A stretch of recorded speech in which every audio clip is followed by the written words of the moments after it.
Hi, okay, I'm Laura Ricky, chair of the Woodstock Democrat. If you're able to get a live feed from the Facebook page, you can really look at this, see this, and hear this debate from anywhere.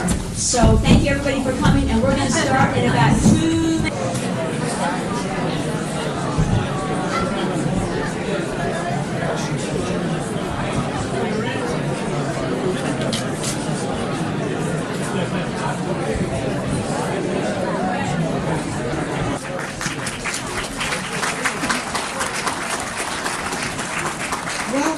Thank you for attending our CD19 Congressional debate. My name is Gladys Figueroa, and I'm the chair of the Ulster County Democratic Women. This event, thank you. This event is organized and sponsored by our campaign committee chair, Ms. Otia Lee, in participation with the Democratic committees of the following towns: Denning, Hurley, Hurley. It's Hurley. Denning, Hurley, Olive, Shandaken, and Woodstock. I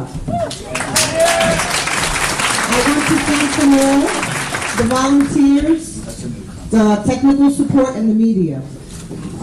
There was supposed to be a ballot situation going on here. We have a ballot. We are also conducting a poll today, and everyone is supposed to have a ballot. I would appreciate your participation before you leave. I'm not sure that changed. The order changed, but it's okay. We will have it.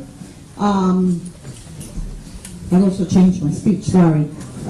Well, that's it. Thank you so much for your consideration and participation here. And one thing I just want to say is we have to take this to the victory line. It is very important. Thank you. And we must all work together. Thank you. Thank you, Gladys. Okay, again, no problem. Laura Ricky, chair of the Woodstock Democratic Committee. I'm delighted to see so many enthusiastic people here, and as Gladys said, a win in November is what we're all working towards, so thank you.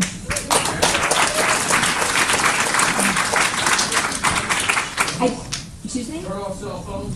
Oh, very good. If you wouldn't mind turning off cell phones, that would be great, or quieting them. So I want to say thank you to the volunteers that brought this day together, this event together.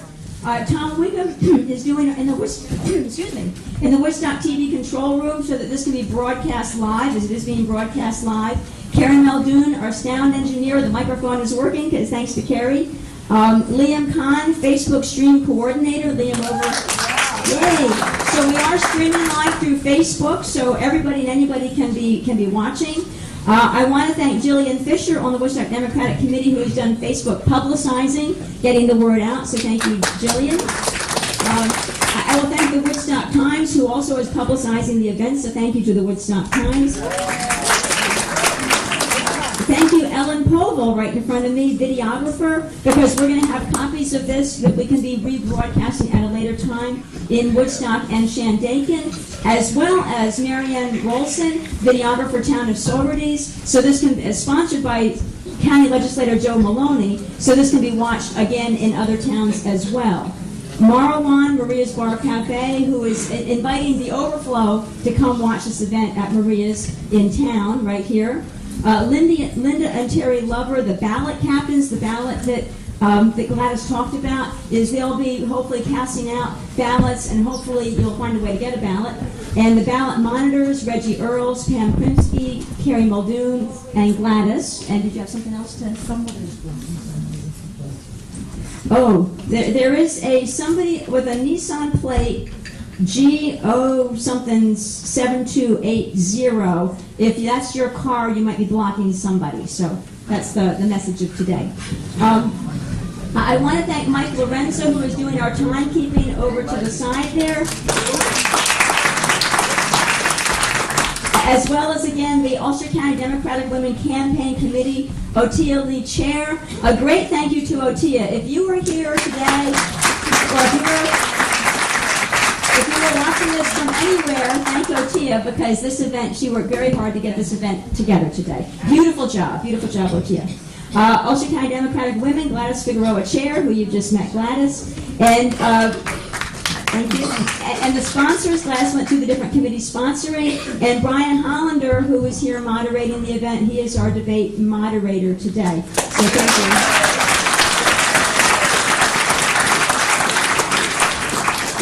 So, as Gladys says, we want a win in November. The 2018 election is extremely important. It's critical because we need to get our country back on the right track. It's been an unhappy and a scary year, and this past year, and this year we have a chance to get the right people representing us in Congress, and that is why we're here today, to be on that path to learn about the candidates, select the right person, and work like crazy to get them elected come the November election. So there will be a primary in June where the one person of these 6 will be selected by we the people, and from there on in we're going to work hard to get that one person elected.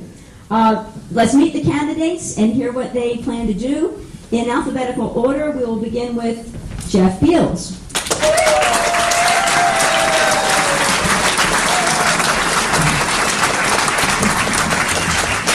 David Clay.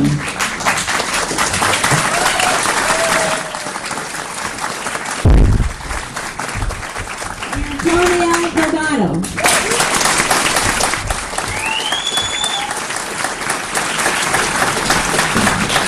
Brian Flynn.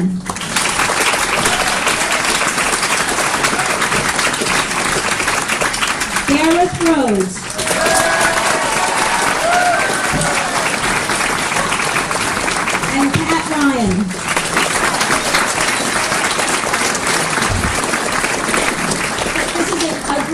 Candidates. I've met every one of these fine gentlemen, fine people, and any one of them will represent us beautifully come November. So support your candidate.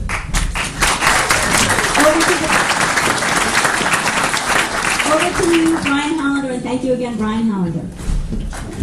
Thank you very much. Gentlemen, you know you're going to have to share microphones, so I don't expect you to fight over them. Let's begin by allowing you to introduce yourselves to the audience here, and we'll give you about 2 to 2.5 minutes to do just perform such a show. Let's start. We're going to allow the candidates to introduce themselves to you. We'll give them about 2.5 minutes for that, and we'll start with Mr. Beals. And also, you check the lights over here. When it gets to the red one, you're done. Thanks everybody for being here. Are you all ready to begin the year 2018, the year we take back our government? That is what begins today.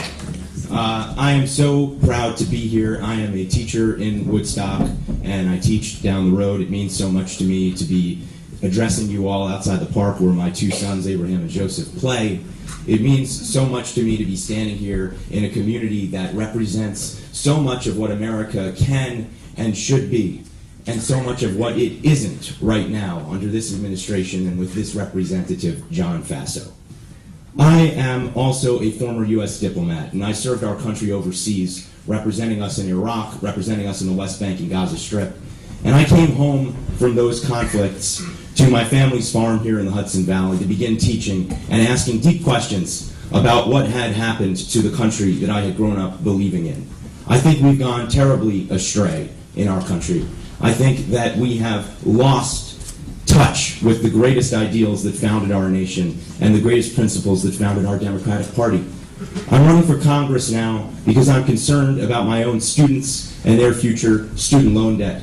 I'm concerned about our seniors and our elders in our community and their Social Security benefits. I'm concerned about myself and my friends and the health coverage we are not getting and the health coverage that we need. I'm concerned about 90% of us who have been left behind in an economy that has risen and risen and left the rest of us with crumbs and not a part of the great advances in America. I think we can turn that around now. I think we are all doing it by being here in gatherings like this. And I think we are all doing it by standing up with our arms outstretched to tell John Faso, no, you do not represent us. You do not represent the ideals of our community. You do not represent what towns like ours have stood for. We stand for basic things, and those things are simple, and they're the essence of my campaign. They are standing up for our young people so that they can achieve an education without being broken by student loan debt that will stunt their lives. Standing up for our seniors so they can receive the Social Security they need to get by. And standing up for a healthcare system that provides Medicare for all, because healthcare should be a human right and not a privilege of right. And lastly, standing up for a democracy that actually stands for diplomacy in this world and not war and endless conflict. Thank you so much for being here. Thank you, Mr. Moore. David Clay.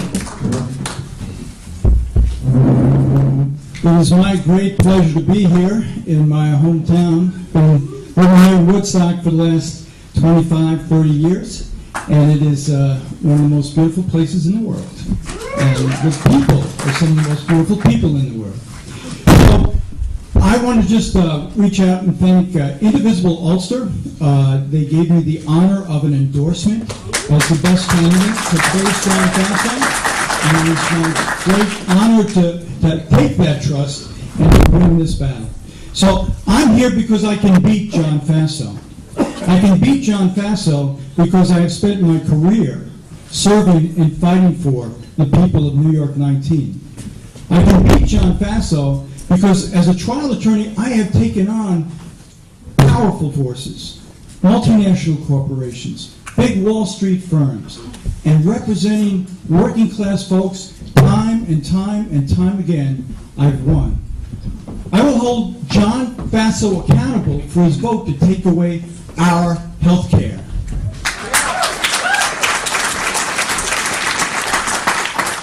I will fight to my last breath for Medicare for all.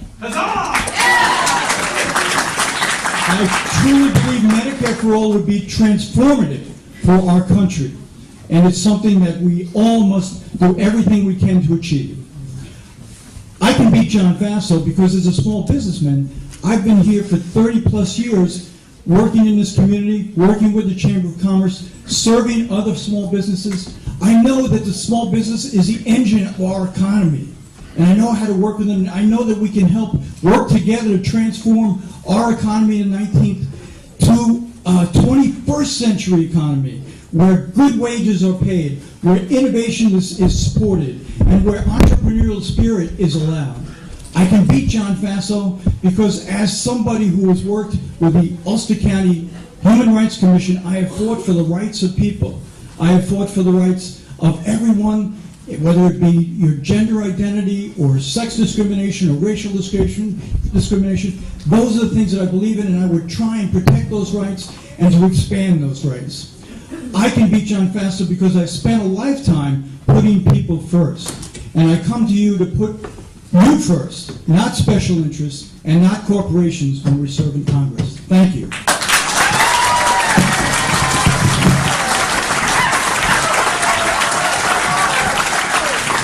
Mr. Delgado.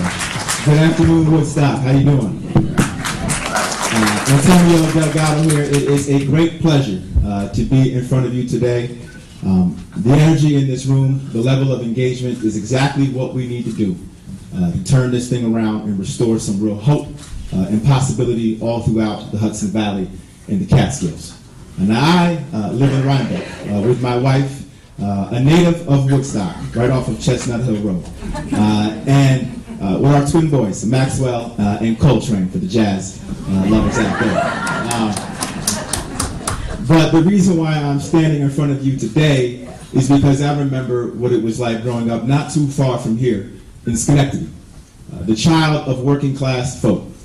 And I remember how important it was to have those jobs at GE that my parents certainly had, and with those jobs, how we worked our way up from the working class to the middle class and lived out that tale of upward mobility. Hard to come by these days.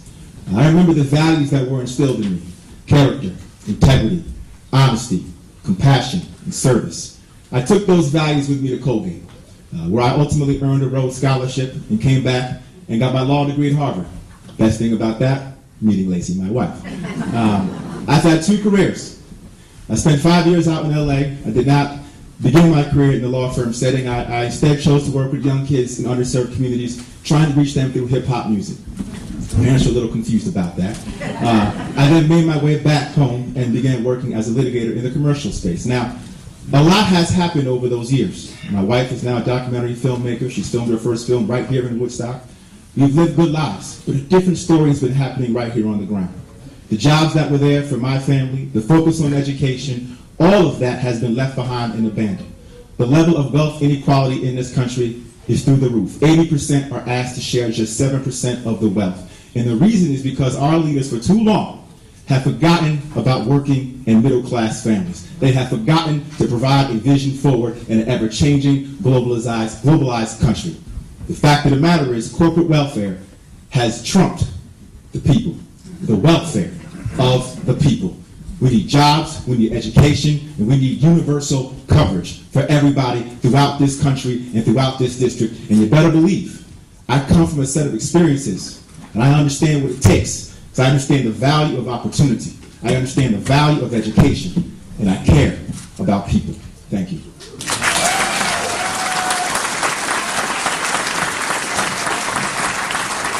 Mr. Flynn. Thank you all for being here today. I'm Brian Flynn. I am a lifelong progressive Democrat, an activist, a small business owner, and I'm the third generation of my family that chooses Greene County as our home. Got Greene County crowd here. I also, like many of you, have marched in my share of picket lines and protests. But this year it seemed different. We all felt we needed to do more. So, like many of you, I went to an activist meeting over in Gardner. And the organizer there talked about how this wasn't just about Trump. It's about the fact that we left people behind. And the way forward is that we need progressive leaders who not only understand the pain and economic anxiety that people feel, but they also know how to respond to it and have experience getting things done. And that struck a chord with me. You see, in my day job, I've been able to create hundreds of good-paying factory jobs at factories throughout the country, including many union jobs. And I've seen and understand the barriers that small business owners and farmers face here in our district, because I face them myself. And that's why these experiences, why I'm the right candidate for New York 19. Because right now, here in our district, we have incomes that are stagnant. We've got good jobs disappearing, we have the cost of health care skyrocketing, all while the 1% keeps raking up record profits. And it doesn't have to be this way. We can have a vision, we need to believe in it, and we need to get it done. And that's why I have a Marshall Plan for the American worker. And it's real solutions for everyone, from farmers and working women, to immigrants, the LGBTQ community, from young people to the elderly, to small business owners and factory workers. Because you know what? That type of plan has bipartisan appeal. And you know what? We have to fight for something, not just against something. And when I take on John Faso, you're going to be someone who's a proven progressive Democrat, somebody who's created blue-collar American jobs, and somebody who's actually gotten legislation passed in Congress. Because unlike John Faso, I will always choose to put voters over donors, people over corporations, and health care over special interests. Because you know what? This is a fight for the American worker, and this is about creating an America that works for all of us. Thank you.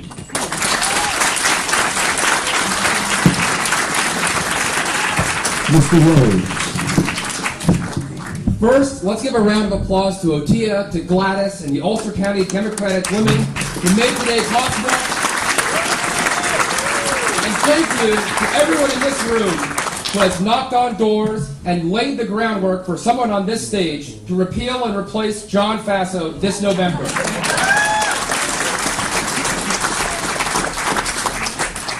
My name is Gareth Rhodes, and I am running a completely different type of campaign. Now, when you came in here, you may have seen my 1999 Ford Winnebago out in the parking lot. This congressional district is bigger than Connecticut and Rhode Island combined. I am going to all 163 towns in this congressional district because I believe if you want to serve the people, you must listen to the people. And so something John Faso does not do. And what makes me different as well is this is not my first time in these towns. Born and raised here in Ulster County, I've hiked every peak in the Catskill Mountains. Here in Woodstock, Overlook is the easy one, trust me. And my first job after high school, I drilled water wells from Marlborough to Middleburg. I had the privilege of serving at the highest levels of state government, public service here in New York State. And I was here down Route 28 in our community's darkest moment after Hurricane Irene, with small business owners and homeowners in Phoenicia, in Margaretville, in Fleischmann's. And as I travel from Hurley to Hillsdale, what I hear time and time again from my neighbors, the problems that I hear, I believe that the root of these problems is we have a government that does not represent working people. And listen to this statistic. The average wealth of a member of Congress today is $1 million. $1 million. 18 times the average annual income of a family here in New York 19. We have a government that is of the wealthy and serves the wealthy. And until we change that, we will never change Washington. I truly believe that. I know what it's like to work a minimum wage job here in this community. And that's why I will go to Washington and fight for $15 an hour and fight for our men and women of organized labor to rebuild the labor movement here in the United States. I would not be here on this stage if it wasn't for public education and Pell Grants. And that's why I'll stand up to Betsy DeVos, and that's why we'll fight for public schools in Washington. Yes, I have listened about health insurance, and that's why I believe no more piecemeal solutions, single payer, Medicare for all, and we need it now. Thank you very much.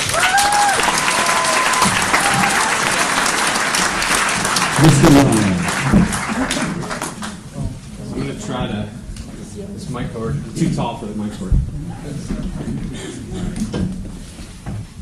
First off, thank you all for being here. I mean, to see the overflow crowd, to feel the energy in this room, it is phenomenal. This gives me so much hope that we are going to do this on November 6th, 2018, all of us together.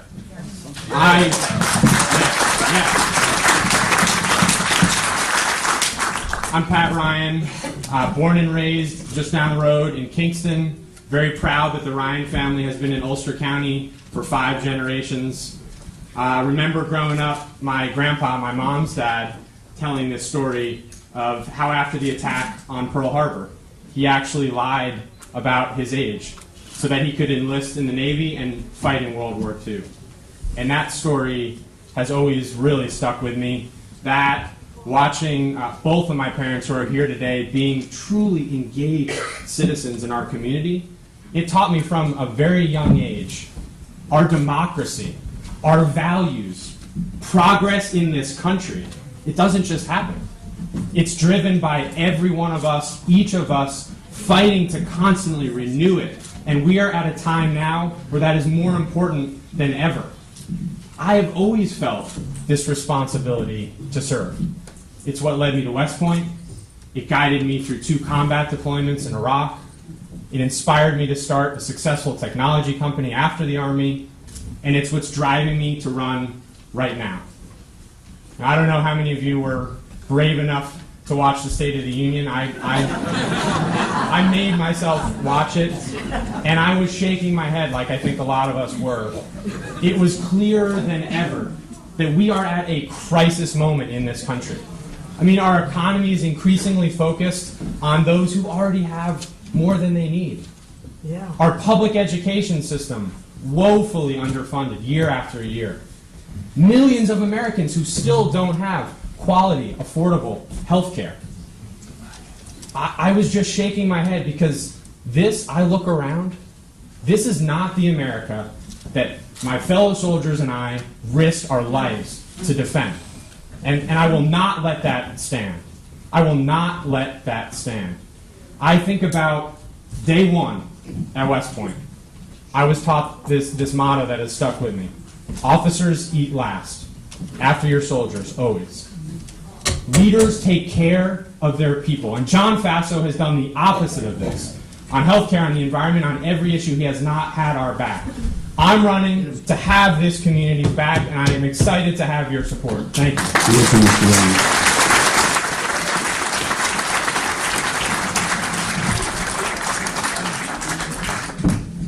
Let's start off some questioning. Talk about politics a little bit. I understand that none of you have ever run for office before. Anybody? Nothing? So you are going to be facing... Actually, I ran in 8th grade, and I won the student council president, and I dropped after that. Okay. That doesn't count.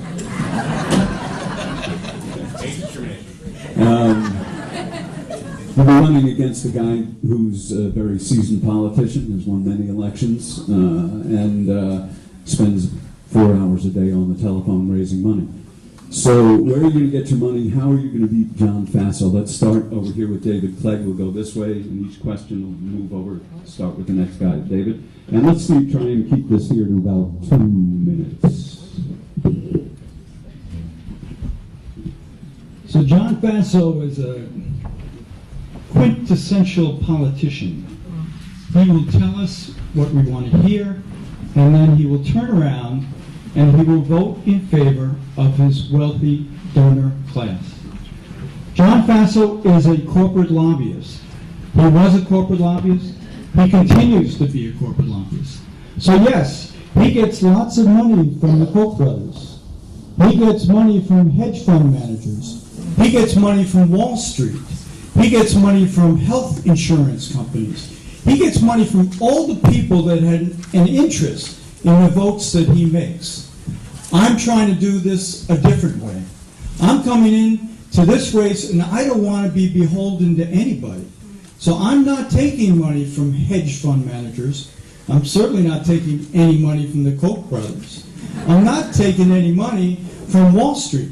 I'm doing this with grassroots fundraising, and I've contributed substantially to it by my own pocket, because that's the only way that we can get this started, get it rolling, so that we have a campaign that is funded by people who want to change the way politicians live.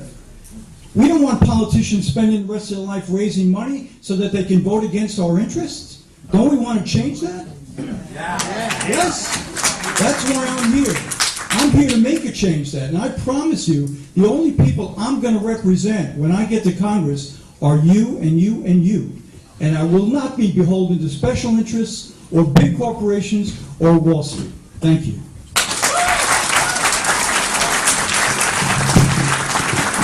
Mr. DELGADO. Yes, I think it is a testament to the times that everybody on this stage has not run for political office. I think the level of excitement and engagement and the compulsion to action in this moment of crisis is critical, and I think we all can acknowledge that we're kind of tired of career politicians, which is exactly what Mr. John Faso is. He ran here, or he moved here just to run for office. If you go to his Wikipedia page, it actually says that. So it's important to understand how we can beat a guy like that who is seasoned, who is determined to remain in office, and does have the machine of the Republican Party and the Mercer family behind him. I think to beat John Faso, it is important that you outwork him, that you outrace him, and that you outorganize and inspire. And I think as I look at my abilities, I think I'm the best qualified to do all those things. It helps that I come from a working class family, and I was taught from day one to work twice as hard as the next individual. I've applied that every day of my life, and it's led to much success, and no one will outwork me, including John Faso. Now the numbers bear this out. With work ethic, we've been able to outraise Mr. Faso every single quarter in 2017. That is nearly $1.5 million. Now critically, all of that money comes from individuals, not a single dollar from corporate PACs. Critically, that money is small dollar donations. We have raised more, thank you, we have raised more small dollar donations than anybody on this stage. I've raised more in district than half the folks on this stage. Now that's a product of work ethic. And I'm going to take that work ethic and that money, and I'm going to blitz this entire district. We're going to go everywhere we can go, knocking on doors with mails, with my face, my voice, and our mission to turn this thing around and get folks engaged and take this democracy back. We have got to get money out of politics. I am for overturning Citizens United. I am for a publicly financed campaign. I'm for all of these things. I will sign on to the Government for the People Act. I will do all of these things, but I cannot do it from the outside looking in. And I will do the work to get in and be the voice that I think we all need right now more than ever. And you can count on that. And lastly, we have to bring folks together and turn the vote out here. And I'm hoping to bring to bear a real reminder of what it means to be who we are as people. To inspire, to motivate. Thank you. That's how we win, turning out to vote. Thank you. Thank you, Mr. Delgado. Mr. Flynn, let's hear from our seasoned politician. Thank you, Brian. Listen, I love the idea of taking on John Faso. I'm actually genetically engineered to spoil for that. Here's the deal. I love the contrast. He's a career politician and lobbyist, and I am a scrappy, progressive activist who has also created hundreds of blue-collar American jobs, and I've actually been in Washington and got legislation passed. When my brother was killed by terrorists in 1988, my family answered that call for justice and actually went down to Washington and protested and marched the halls of Congress and got legislation passed. We developed a deep expertise in national security. And that legislation is the Iran-Libya Sanctions Act. And notice it's not the Iran-Libya Invasions Act. We achieved justice and security through sanctions and diplomacy, not invasions. And I love that contrast to John Faso. And let's be clear. I am a true progressive and the only candidate in this race who's been advocating for Medicare for all since 2004. I'm the only candidate that's a blue-collar American job creator. I'm the only candidate who's been in Washington and got legislation passed, and I'm the only candidate that's presenting you a comprehensive plan to move us forward. I can't wait to stand across from John Faso and take him on, and to attack him for selling out to donors and not paying attention to voters. I love that contrast and look forward to it. Thank you. Mr. Rowe. I am proud to be the only candidate on this stage who has government experience right here in New York State. And because I chose public service, I unfortunately am not able to write myself a large amount of money to fund my campaign. So I said, I'm going to do this a completely different way. I told you about my Winnebago, going to every town in the district. I also said $19 for New York 19. That's how I'm going to fund my campaign. And I'm proud to have the highest percentage of low-dollar fundraising on this stage and the highest percentage of in-district fundraising on this stage. Because I believe the grassroots is how we're going to win this race. And we know here in Ulster County, here in Woodstock, we know how to win as Democrats because we were represented by Maurice Hinchey for decades. In a tough Republican seat, Maurice Hinchey's first race was so close it was a recount. 4 cycles later, no one ever ran against him. Maurice was a proud progressive Democrat, stood up and voted against the Iraq War, voted against NAFTA, was one of the few people on that petition to impeach Bush, a proud progressive Democrat who was still able to win in a tough Republican area. Because why? He showed up and talked to the people. That is what my campaign is all about. My favorite experiences on this campaign trail is when I go to diners and sit down and talk to people who disagree with me on every single issue. But we have a conversation because at the end of the day, here in New York 19, we know just because you don't see eye to eye doesn't mean you can't walk hand in hand. That's what we've always been doing here in this district, and that is how we will beat John Faso. Thank you very much.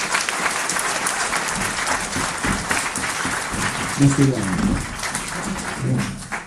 So Brian talked about his excitement to confront John Faso, and a few of us were at a Chamber of Commerce breakfast 2 weeks ago, the Ulster County Chamber of Commerce, and I did confront John Faso, and man, it got me fired up. So we're at this breakfast. There's a pretty friendly crowd, a few hundred folks there, and he gets up and he gives his usual sort of blathering opening remarks. And actually one of my good friends, my best friend's dad, who's a doctor in Kingston, stood up. And he said, "What's your vision for healthcare going forward, Congressman Faso?" He proceeded for almost 10 minutes to ramble on incoherently, get really in the details and the wonk of like minute details, none of which would impact anyone here who are struggling and worried that they're either going to lose the coverage they have or that they don't have any coverage at all. And so I was really pissed off, to be frank. And I wasn't going to let him get away with that. So afterwards, I went up, and he was standing there with his staffer, and there was a line waiting, and I waited in line to talk to my representative.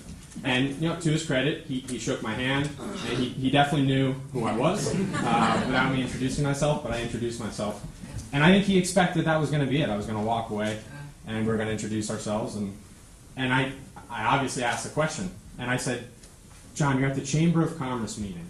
Do you think that people in our community not having health care coverage is good for our local economy?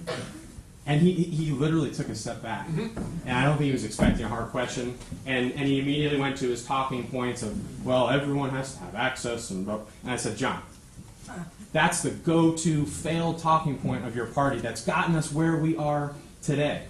And he realized this conversation was not going well. People were starting to crowd around. And he just physically turned his back and walked away. And that is exactly what he has done to the people of this district. So the question was about campaign finance. I had to share that story, though, because I know that we can confront him. I'm putting in the hard work, as everyone on this stage is, to raise the resources that we need in a very broken campaign finance system. We've raised almost $1 million so far, huge grassroots local energy, and I am fired up to use those resources and win this campaign. Thank you, Mr. Williams. Mr. Bureau. I'd like to beat John Faso in a very novel and basic way. The race is for representative of New York 19, and I'd like to stand up and face John Faso as somebody more representative of him than him of New York 19. I'm the average age in this district. I'm the only candidate working in this district for the average wage, trying to raise a family here on the wages and in the situation that people face in our district, that all of us are going through. I'm also somebody that comes to this with experience that John Faso doesn't have. I served in our government over the course of a decade under Republican and Democratic administrations as a CIA intelligence officer under the Clinton administration, and later on as a U.S. diplomat overseas, and was decorated by the U.S. Army and the State Department for the work I did to bring peace and help our country get out of the Iraq War. I want to put that up against John Faso's record. I want to say to John Faso that we have a distinct campaign and a distinct agenda. You represent the corporate takeover of our democracy and our district. And what I want to represent is the people's response to it. I'm running a grassroots campaign that is powered, like Elizabeth Warren's was, by grassroots small dollar contributions. Over 80% of our contributions have been small dollar contributions. More than half the money we've raised has been here in our district, not barrelfuls of money from outside of it. I'm running a campaign that puts forward platforms that are utterly distinct from what John Faso stands for. Where he stands for giant corporations, where he stands for these big business interests and his donor class, I stand up for Medicare for all, a simple answer to an enormous crisis facing us in our home. I think if we put forward big, bold solutions like that to the big, bold, wrong ideas that John Faso wants to put forward, we're going to beat him. We're going to beat him by being different than him and by being something that he will never be, which is representative of who we are in this town and in our community. Thank you.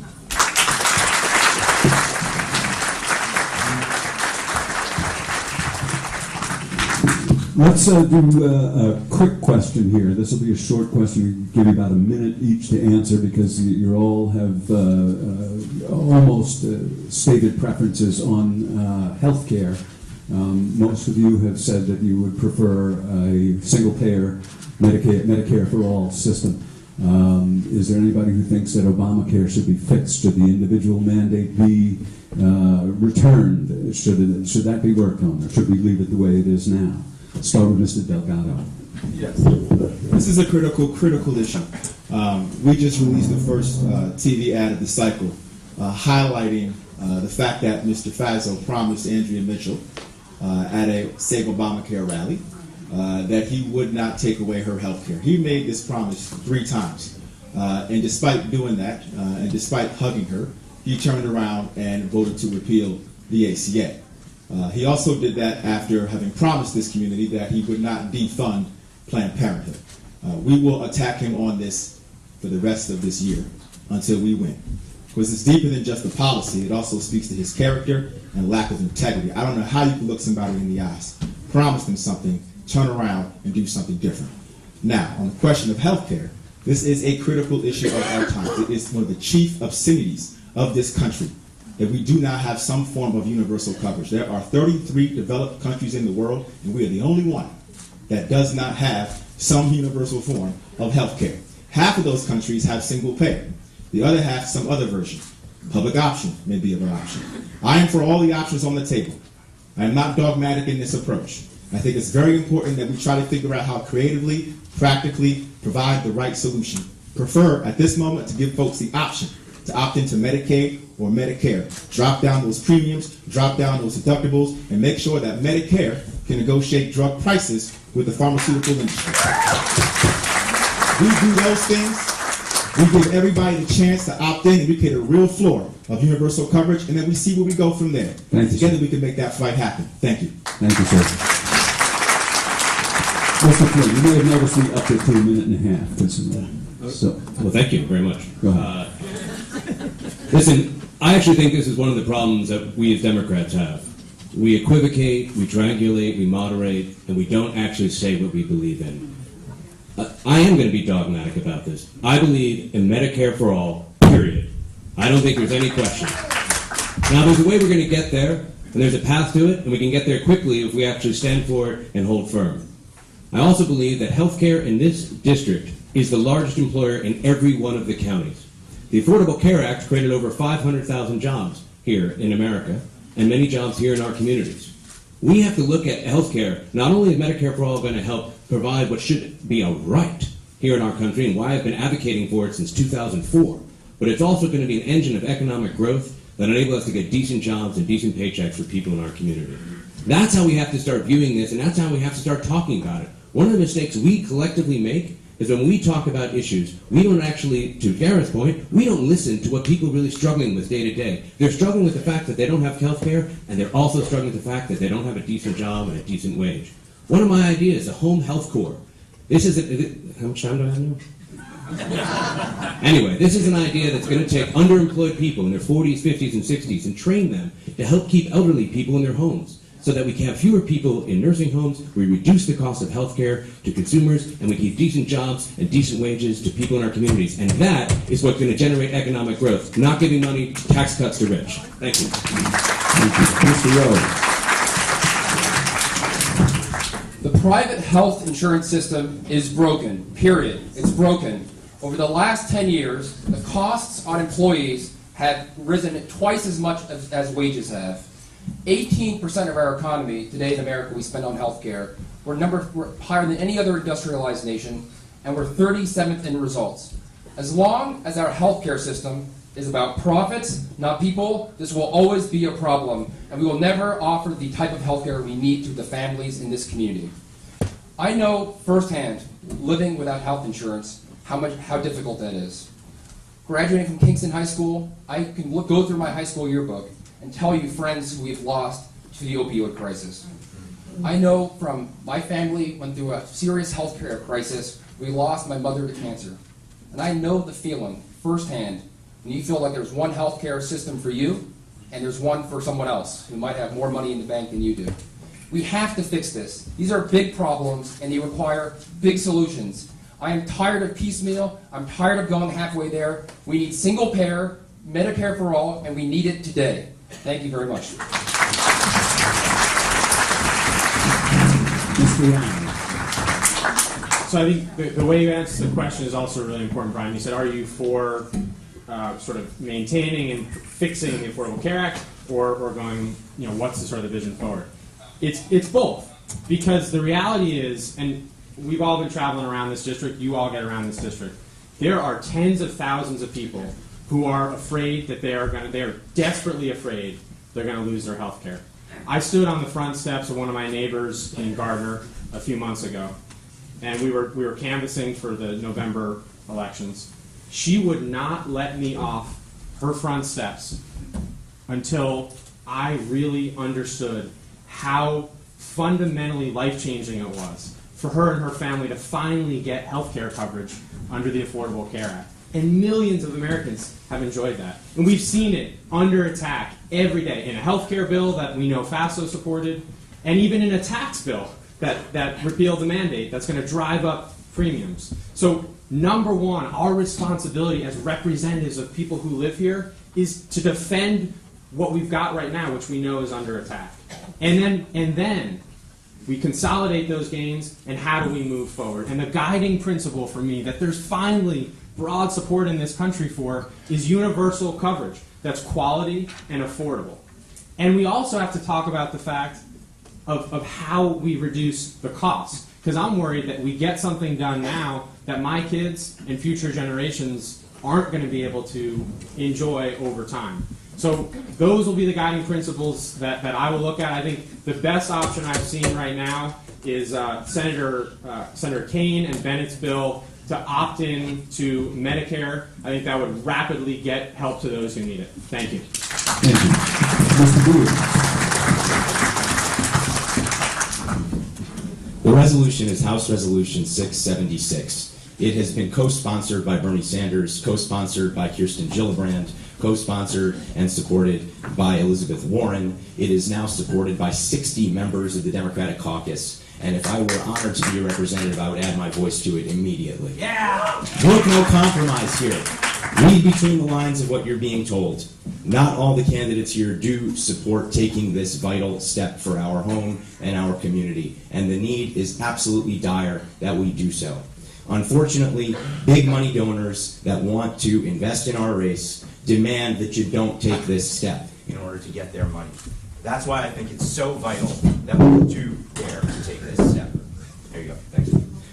The other thing I want to just say is this hits so close to home for me personally. Just this week, my wife found out that she had an infection in one of her teeth. And what did we find out? Well, that's not covered by your plan, and we're now facing a $1,200 bill for something that ought to have been covered by our dental insurance. I know everybody here is going through things like this because I met a shopkeeper in Phoenicia recently who told me that she is so terrified by the medical bills she's going to face that she won't even go get a mass checked out that she feels growing in her side.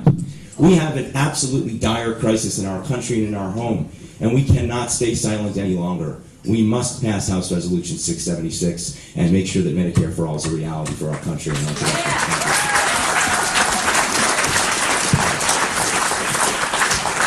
Mr. Clay. Yes. Medicare for all. No question. Medicare for all. I also have a personal story to tell you where I think you should never let a profit motive have anything to do with who gets health care. Yeah. My daughter, when she was born, had congenital problems, which risked her very life. Because the insurance health care that I got was during the pregnancy, this insurance company decided that this was a pre-existing condition. They took away life-giving health care from my daughter. I will never, ever let that happen if I have anything to say about it. Medicare for All, H.R. 676, is a remarkable bill. It gives free health care to everyone. Free. No upfronts, no deductibles, free health care to everyone. It provides for long-term care. It provides for dental care. It is something that would transform our country. It would lay a safety net that would be wonderful for every human being, every resident of our country. We are the richest country in the world. We could do this, and it would be transformative at every level, on our personal, on our family level, and our country level. Thank you very much.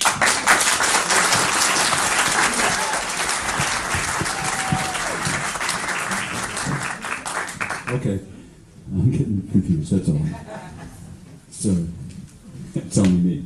Anyway, our Congress and the President has talked about a massive infrastructure bill in the country that would spend some $1.5 trillion on repairing our infrastructure. So my question's a two-part. The first one, and this will be for Mr. Flynn to start off with. The first one is, should Congress do this? Should the government spend this money on our infrastructure? And if so, what projects around here would you recommend for being done?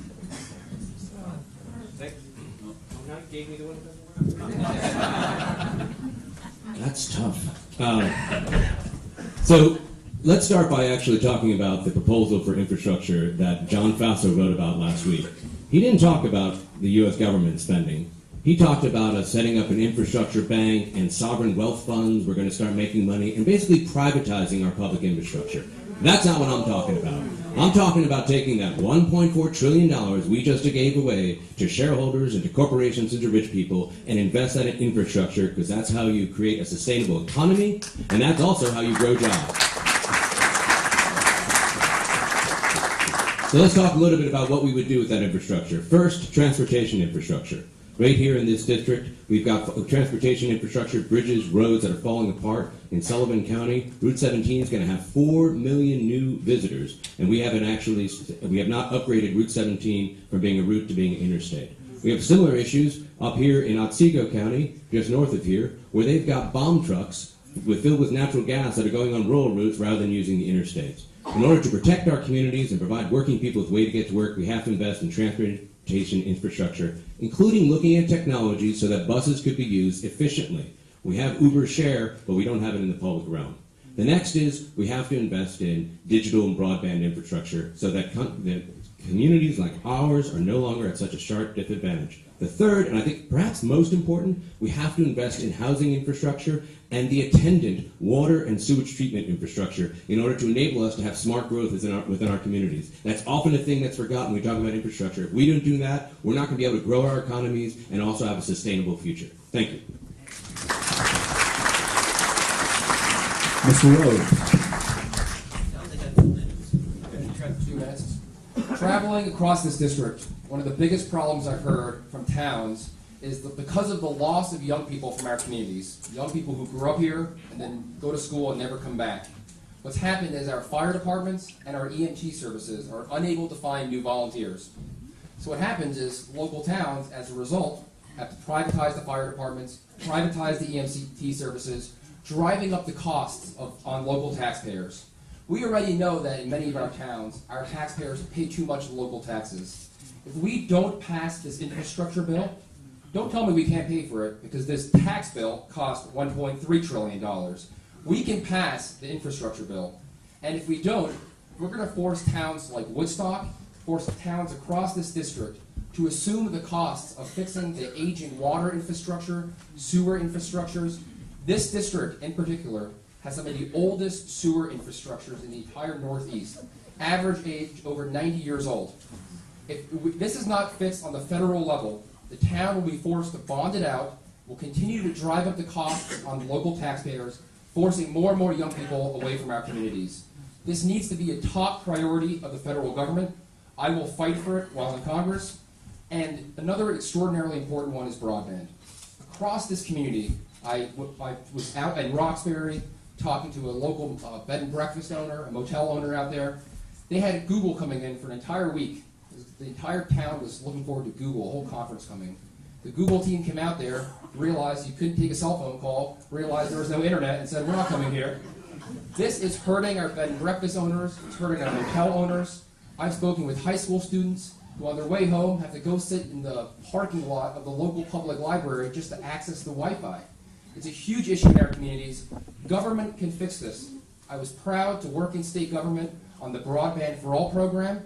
It's not a perfect program, but it has helped bring fiber optic cables and fiber optic lines to rural parts of New York 19. I will work tirelessly in Congress on these issues because our community needs it. Thank you. Mr. Ryan. So my campaign staff that's here, my wife, make fun of me constantly because I'm obsessed with infrastructure. So I'm excited to get this question nerd out a little bit. It's not. We've had this challenge in the country of, we all know that we've seen our infrastructure crumbling. Others have talked about it. New York State just came out with a report that over 20% of our bridges in New York State are beyond dangerous levels of disrepair. So we know what the problem is. And yet we see this tax bill that the Republicans just passed, that rather than investing in the $1.5 trillion that Donald Trump called for in the State of the Union, we're putting that money in the pockets of big corporations and the ultra-wealthy. It's literally the same amount, and we have to remind people in this community who drive on our roads, who don't have reliable cell service, who can't get internet access in their home, that is the trade-off that we just made, and we have to make that real. In terms of specific proposals, so one, we got to fix what's broken. Two, we have to figure out, in the same way that we brought water and electricity to the rural parts of our country decades and centuries ago, we have to do the same thing with broadband. It is the equivalent now in today's economy in 2018. And then finally, I think we never think big and bold enough and talk about big ideas on infrastructure and make it real. So I put forth a plan to build a high-speed commuter rail up the west side of the Hudson River from New York City to Albany. Everybody says, you're crazy. They point out 30 reasons why that won't work, and I get it, and I don't care. Because the reality is we have to make stuff like this work if we're going to move our economy into the 21st century. I had a friend who was in Morocco on vacation. They just built high-speed rail in Morocco. And we're saying in America, where we went to the moon, where we built our entire interstate highway system after World War II, that we can't build high-speed rail from Albany to New York City? That is a big priority for me, and it would be transformative for our economy here. Thank you. Mr. Dooley. When we talk about... Take two. When we talk about infrastructure and the dire need to invest and improve our communities, we're talking about what the Democratic Party is supposed to be about, and we're talking about the opposite of what Donald Trump and this administration is often talking about, which is the privatization of more and more of our public resources. We have to stand up for big, bold ideas in infrastructure. I am the only candidate here who has taken a pledge for getting our country off of fossil fuels entirely. I think we need to do that. And when I say it as a step forward towards infrastructure investment. We need to do aggressive and enormous investments in solar and wind infrastructure that is going to create jobs all across our district. We need to be investing in our roads, our bridges, in community centers like the one we're standing in right now that help build our communities and build our lives and give people employment that is meaningful, not dead-end jobs where they don't earn enough to get by and still work multiple jobs and find themselves without benefits or a way ahead. We have to remember that corporate power is our enemy here too. We need to move forward with broadband for our district. And one of the obstacles we have are giant companies like Verizon who do not think it is worth their bottom line to make an investment in that sector. In fact, they are selling off net neutrality right now under our noses to further privatize what ought to be public utilities and public resources. And I staged a protest for that right nearby. I sat with the members of the Rensselaer County Highway Department. Every one of them are Republican recently, and they told me that their budget on infrastructure is so shortchanged they're looking at critical failures in their roads and bridges in that county. This is an outrageous situation. It is one that has no benefit for us economically or as a country. When we invest in infrastructure, it always redounds to our benefit. When we do it for solar and when we do it for wind, we actually can save our country in the process of making ourselves a better society. Thank you. Mr. Clark. Firstly, I think Donald Trump's proposal of $1.5 trillion is basically a shell game. That I don't think he's actually going to put anything close to that. My understanding is they're talking about $200 billion of federal money, and then seeking out to the states and the local municipalities and private interests to get the rest of the money. So it's really just an ephemeral promise. Now, I think it's a promise that should actually be kept. I know that, and for all the reasons that have been said, we have a chance now to transform our country into the 21st century. The information highway is the same as the telegraph highway back in the days of 1934 when we first started putting telephones throughout the country. The information highway is something that we need desperately. Broadband is something that could, once again, change and increase our economy phenomenally if we would put the infrastructure to it.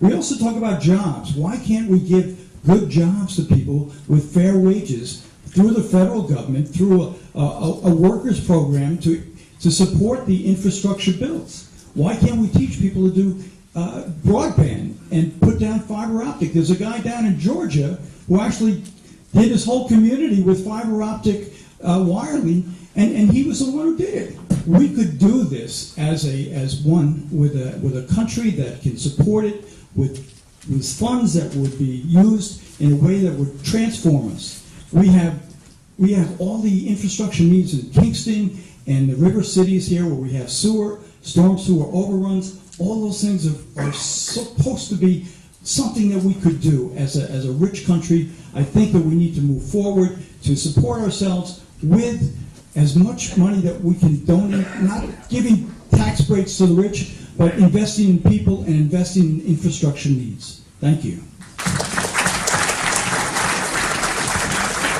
Mr. Delgado, this is an absolutely imperative issue. A number of folks have addressed the critical issues here.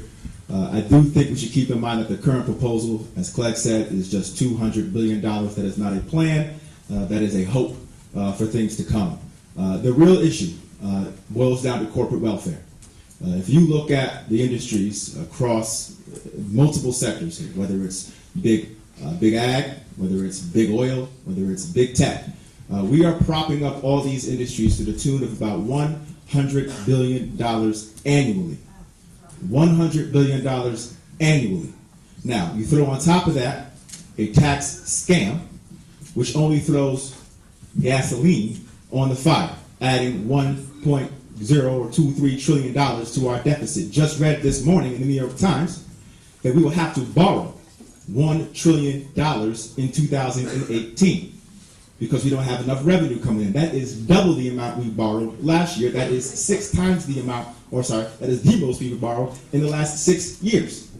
So we are taking and taking and taking and taking money away from the people and giving it to big corporation when we know that the real needs right here are on the ground. Now, they've talked a lot about some critical issues: broadband, wind, solar. I want to focus a little bit on ag. I was in Schoharie County. I sat down with a couple of farmers out there, dairy farmers, and they told me the frustrating part about it is when the dairy truck comes to pick up the milk, they don't know where it's going. And this is a farm that's been in Schoharie, multi-generationally speaking now. And he talked about how his father knew that there might be a distribution plant locally, or there might be a processing plant locally, or marketing, or bottling service. All of that has been ripped to shreds. And we don't have the infrastructure right now, regionally, to meet the $7 billion right now of unmet demand in New York City. Nor do we have the infrastructure to account for all the unconscionable food deserts that are all throughout this district. Think about that. While our folks are shopping at Stewart's to feed their families, to go grocery shopping, we have folks being propped up with $4 billion for big oil, $20 billion for big ag, billions of dollars for big tech. It is immoral, and we must turn this around. Thank you.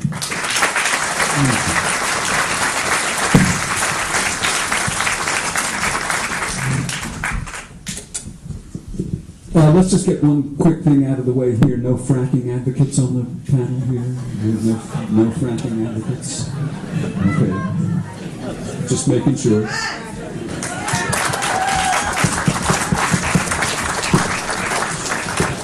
Just out of curiosity, since we're not ready to completely switch over to a wind and solar economy here, what's the best way to move these resources down around the country? Do we need a pipeline? We don't need pipelines, or do we need pipelines? Do we need tanker traffic on the Hudson River?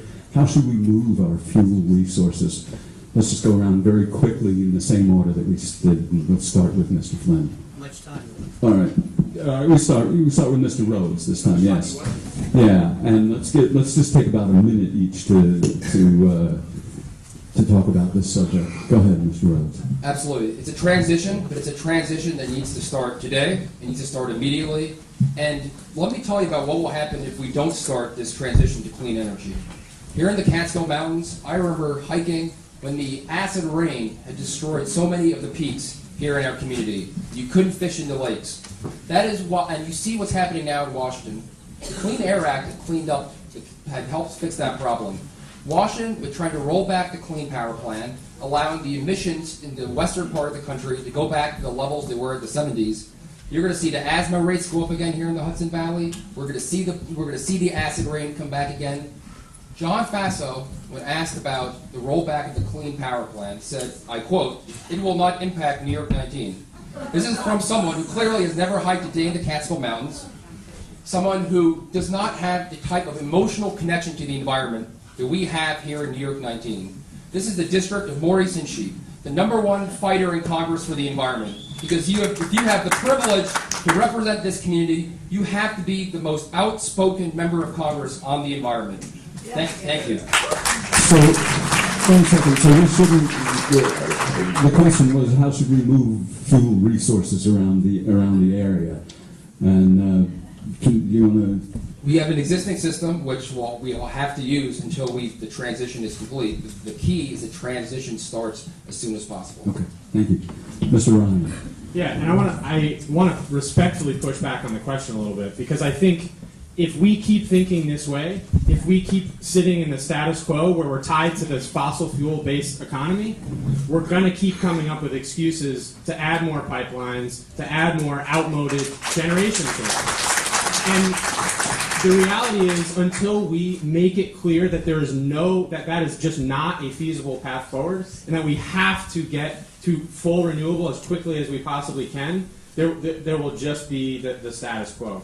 And so, for example, the solar tariff that was just put in place by the president 2 weeks ago, it's a direct assault on our ability here in New York State to make the transition that Gareth just spoke about. Those are the things specifically we have to roll back. And then going forward, there are phenomenal examples in other states that we can draw on.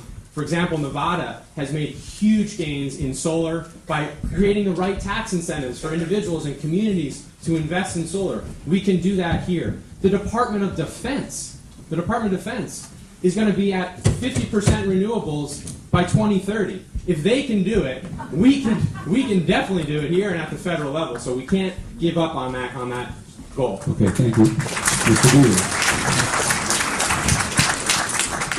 The term shouldn't even be climate change. The term is climate breakdown, and it is the defining national security threat of our time. And when I say that I've taken the off-fossil fuels pledge, Brian, to get us off fossil fuels and onto 100% sustainable energy in most sectors by 2035, I took that pledge because if we do not act within the next 10 years, we are facing grave consequences for our society and for our world. And I've seen them firsthand as a diplomat overseas, where I have worked in the Middle East and seen conflicts and refugee flows caused by climate change. I've seen it here farming in the Hudson Valley, where the growth seasons are out of whack at our own farm and at other ones that I'm seeing around the district. And I'm seeing it as a danger to my own sons and their future in the world that we want to give them. So I think we have to be very bold here and very forthright when we say, John Faso, you are taking money from the fossil fuel industry, from the Koch brothers, who are giant profiteers off of that industry, who then put it back into our society in the form of propaganda that they take our profits from and try to brainwash us over, and say no more to fossil fuel projects and right now to solar and wind. Thank you. Mr. Kelly. To answer your question, Brian, I'm against the Constitution pipeline. I believe the pipelines that they actually want to create a virtual pipeline from the Balkan fields of North Dakota over to Albany and down through our region, down to New York City and New Jersey. That should not happen. We should not support that. Pipelines are not the answer for the future. We have 28,000 miles of stream at our risk. When we have a pipeline go through our district, all we suffer is the risk of what happens if there's a breakdown. There is no benefit to us. It is a corporate takeover of our property, our environment, our lands, our water, our cleanness. So we have to oppose that, and I oppose it. Now, I will say that we're working under a Clean Air Act that was made in 1970.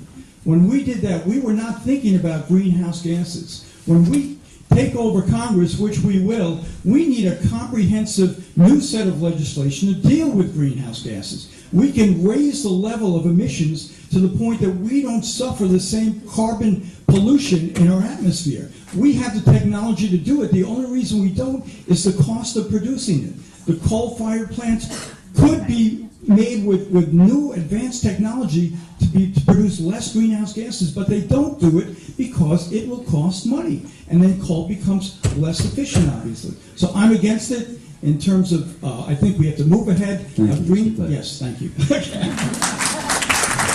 Mr. Delgado. Yes, I think a lot about the vision forward for New York 19. I spoke a little bit about agriculture and agribusiness and how we can leverage our natural resources, our local farming communities all across this district. I think similarly, the majestic beauty of this district, from the Hudson Valley and the Catskill Mountains, the rivers, we have so much here to celebrate and enjoy all across this land. And so it is imperative that we do the work of protecting it. And we do not need to build any more pipelines through this district. Now, I will say, the issue here, as I've alluded to, is corporate welfare. Big oil right now is being propped up to the tune of $4 billion. Exxon, which prior to the tax scam was obligated to pay 35%, was already paying 17% on average through the tax credits and subsidies. So, what's the way forward? The way forward is to take those god-awful tax subsidies and credits and incentivize investment in renewable energy sources. Solar, wind, geothermal. These are the things that if we invest in, and guess what? It works not only to save our environment, but to create jobs. That's a novel idea. 17 times the rate of the economy is what solar jobs right now are growing at. 17 times. Thank you, sir. Mr. Flynn. I like.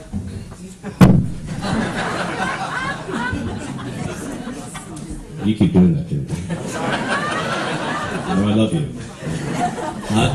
Listen, the first thing we have to do is we have to transfer the subsidies from the fossil fuel industry to the renewable industry. But I also I think it's really important that we look at what have we done specifically to get a carbon tax finally passed, because that is a bipartisan opportunity that we, as Democrats, have completely given up on. When George Baker and George Schultz and Jim Baker read an op-ed saying they're for a carbon tax, we have to jump on that and work with conservationists who are Republicans here in our community to make that happen.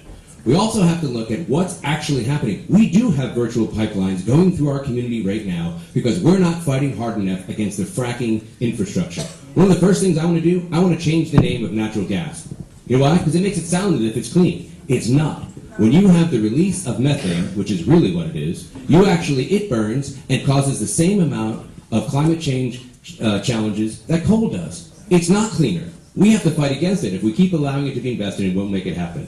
I've been started a group called Environmental Entrepreneurs, which helps find private sector solution with public support. Right now, we've got technologies we can use, solar and geothermal, in our communities that will enable us to make this transition faster. And the most important thing and the fastest way to make this transition is to invest in efficiencies technologies so we use less fossil fuel today. Thank you.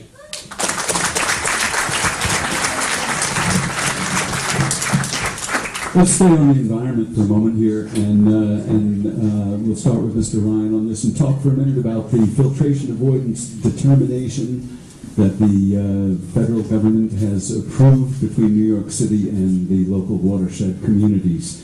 Talk for a minute about the relationship there and what oversight can be provided by the federal government, and if there is any problems that you see with the filtration avoidance determination.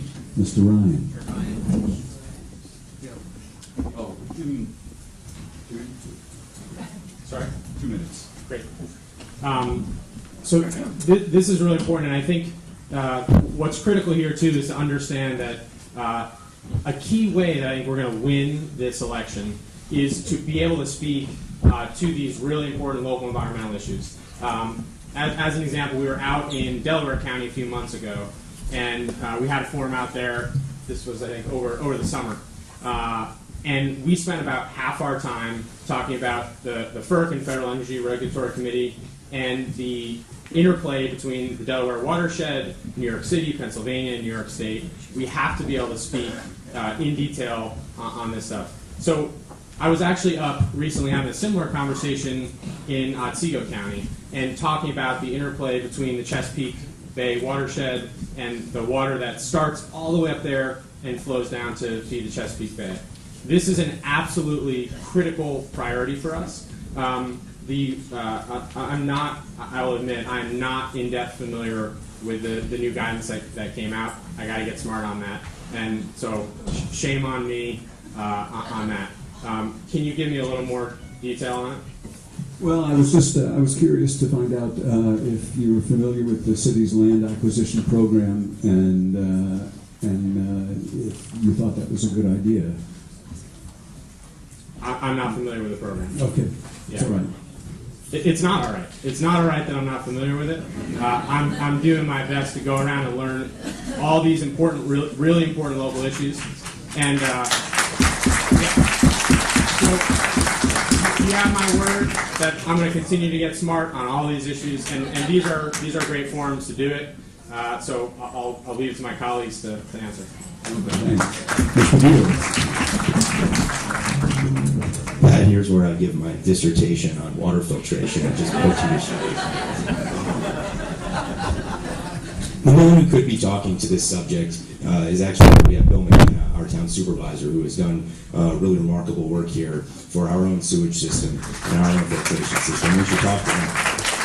And the underlying issue here that I think everybody can speak to, and Pat and I care about, and everybody cares about, is the relationship between our district and New York City, and whether or not we are simply a system of reservoirs to ensure the hydration of New York City, or whether or not we are a community here with our own needs and our own resources. I think we have to strike that balance better than we have, and when I travel the district, I find that people are very upset, and I was in Delaware County the other day, people very upset about too aggressive system of watershed management in our district that they feel is horning in on their ability to develop their homes and develop our home. I don't think that this is an area where we need to break down into a huge fight. I do think, though, that it does speak to our concerns as a guardian of the environment.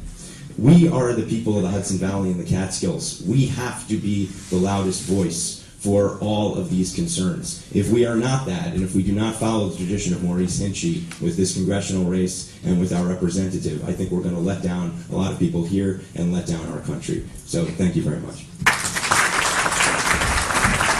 Mr. Kelly. So I was speaking with somebody from the DEP just a few weeks ago, and they were talking about the remarkable efforts that they make from New York City to keep our watershed pristine as possible. I know part of that has been due to land acquisition. Actually, as a member of the Rip Van Winkle Boy Scout group, believe it or not, we had this win-win situation where New York City paid the Boy Scout $340,000 to keep Camp Trimount forever Camp Trimount, so they didn't have to worry about development and some infringement or encroachment on the watershed. So it's a good thing. And, you know, obviously there's always tension when there's property issues, whether someone wants to protect the watershed. That's very important to do. It might infringe on some property rights at times. But I think the filtration system that New York City has, I think is the best in the entire world. We support that. And I think that, you know, the environment that we have, the pristine watershed that we have here in Woodstock and in Kingston is something that's precious and that we should protect. Thank you. Mr. Delgado. Yes, you know, obviously clean water is essential. I think it's about 100,000 folks in this area rely on the Hudson River to feed their families and clean their homes and take showers. So obviously the filtration of the filter process is critically important. And we have a history in this district, or just outside this district even, where we see the impact when we don't have proper oversight and regulation. Whose it falls. It took the EPA to actually identify the problem, despite the fact that local and private actors knew. And so it pains me to think about what's happening right now with the EPA and the gutting of that agency, because we need that agency now more than ever to make sure that we have clean air and clean water. And I tell you something, we have a congressman right now who was at one time a lobbyist for the fossil fuel industry, who is not equipped to take this fight to the halls of Congress. And that is something that we, instinct on prima facie, requires him to be disqualified. Because if you are not in a position to preserve the environment of your home, you're not in a position to protect the interests of your people, and you're only concerned about the interests of those who line your pockets, then you have a problem representing this job and doing this job to the best of your abilities. And I think it's important now, more than ever, that we get people in Congress who actually care about people, who have the integrity and the character and the compassion to serve the folks that they've been sent to represent. Thank you. Mr. Flynn.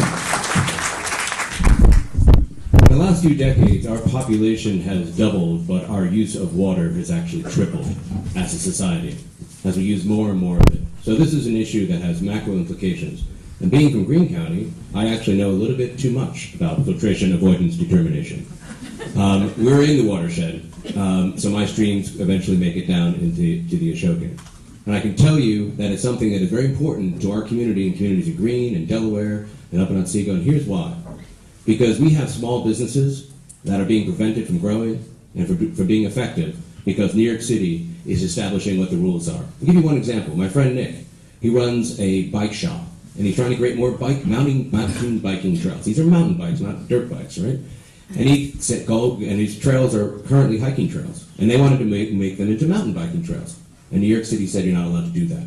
They said because it tears up more sediment if you actually do mountain biking. So he did a study and said no, it doesn't. It's about home rule. We should decide what we do with our land, and it's the role of a congressman to help navigate those situations and be an arbiter and be an advocate for the people in this district against the people in New York State, against the people in New Jersey and Pennsylvania. That's the role that Maurice Hinchey played, and that's the role that any one of us will have to play as we deal with this issue going forward. Thank you. Mr. Rhodes. Living in a watershed presents both challenges and opportunities. Opportunities, I know from growing up and fishing on the Ashokan Reservoir, one of the most beautiful assets we have here in our community. I haven't caught a walleye yet, but I will catch one eventually. But also there's real challenges. I know from talking to town supervisors in Delaware County and here in Ulster County, there is serious issues with working with New York City, as Brian mentioned. But also we have people, I see Jim Sofranco here from the Olive Town Board. We have people here in our community who are working or doing the best that they can to work with New York City, work with the federal government and the state government to make sure that the balance is struck both between protecting the water in our community, but also ensuring that this is a place where economic development can happen. And as a member of Congress, I will be working with the local towns to make sure that happens. But there also are much larger issues here. I was just talking with the mayor of New Paltz. A lot of the towns here in Ulster County depend on water from the aqueduct. There are going to be some enormous repairs that have to be done to the aqueduct, which will put enormous pressures on the local towns to figure out how to get water during a time when they might not be able to access water from the aqueduct. And that is why, when our Congress is so busy fighting about border walls and playing politics with dreamers, the help that we need here in the community is a member of Congress who can work with the local towns to figure out a way to get federal resources to our local communities.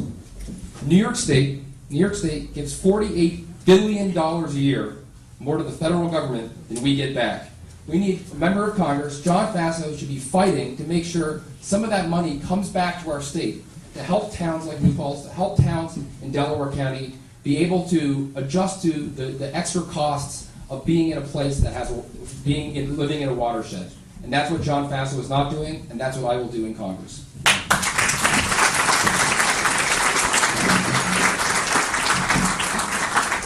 Okay, we're back to Mr. Beals. Let's talk about education. Are school vouchers an effective way to improve student achievement?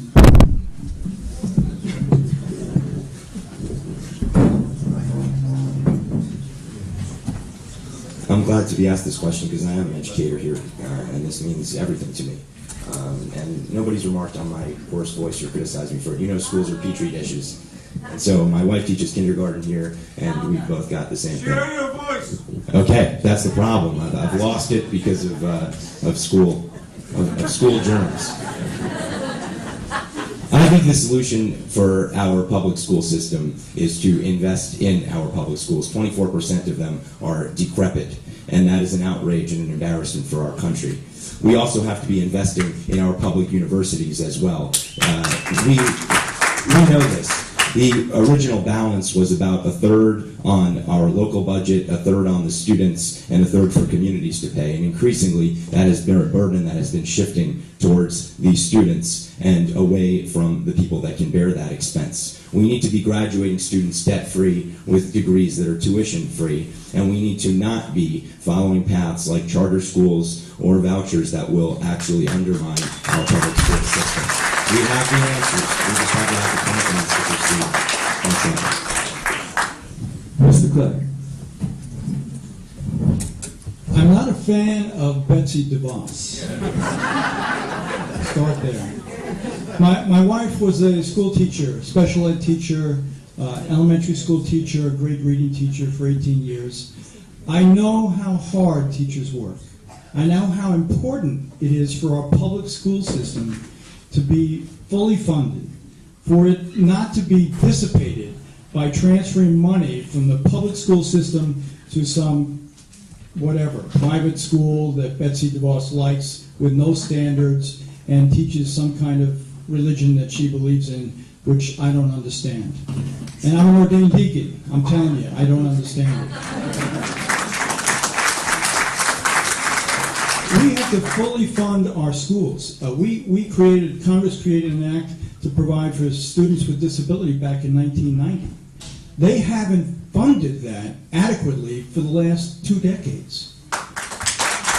All we have to do is fully fund that, and our school can pay for all the needs that they have. We want to not only have a good K through 12, we want to have early child education opportunities. We want to start in 3rd grade and 4th grade and give those kids a chance at maybe coming from a place where they don't have the same starting place, right? And we give them the chance to start school fully functional and able to learn all that they can be.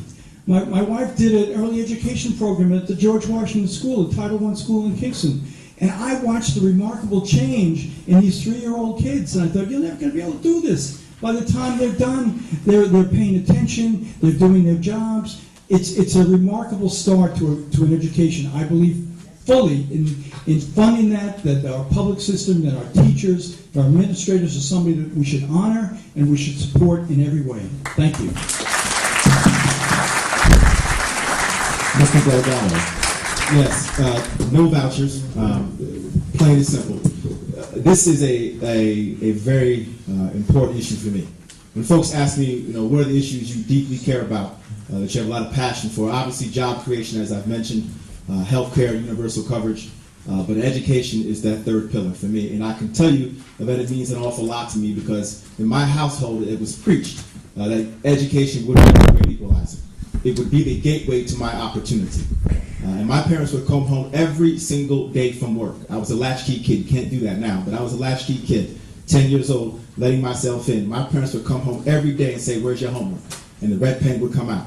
And they were doing something back then because they understood that with a good education, you could make your way in this world. Well, for too long, we've stopped prioritizing education. We had 3 presidential debates, not a single question about education. What does that say? It says we've forgotten about our future. Now, I have a plan from the bottom up, and it does start with universal pre-K. It's got to be that all the way through. And I tell you something, as the father of twin little boys, 4 years old, who come home excited every day to do their homework, which blows my mind, we actually asked them to go ice skating. They said, no, we want to do our math problems and running problems. It's exciting to think about how impressionable these young people are at that point. And you want them to hold on to that. Because that's when they can take it with them for the rest of their lives. And we've seen so many kids start off like that, innocent, hungry for information, hungry for knowledge. And along the way, something goes wrong. Somebody gets in their ear, and they stop prioritizing. It's up to us to do that work, to prioritize it for them, to encourage and motivate. And we also keep operating under this assumption that everybody can go to a 4-year college. Let's get back to investing in trade schools, apprenticeship programs, vocational schools. Let's focus Let's focus on science, technology, engineering, math. Ulster County Community College has a great program that is funded by both the state and federal program called the Pathways Program. I encourage you all to see it and read up on it. Lastly, loan forgiveness. With all the job scarcity across this country, why are we saddling our young people with all this debt? Encourage them to national service. Maybe it's the Peace Corps, maybe it's Teach for America. And encourage them to go into industries that we know we need jobs in with the incentive that we will forgive their loans. Thank you, sir. Mr. Flynn, I'd like to clarify one thing.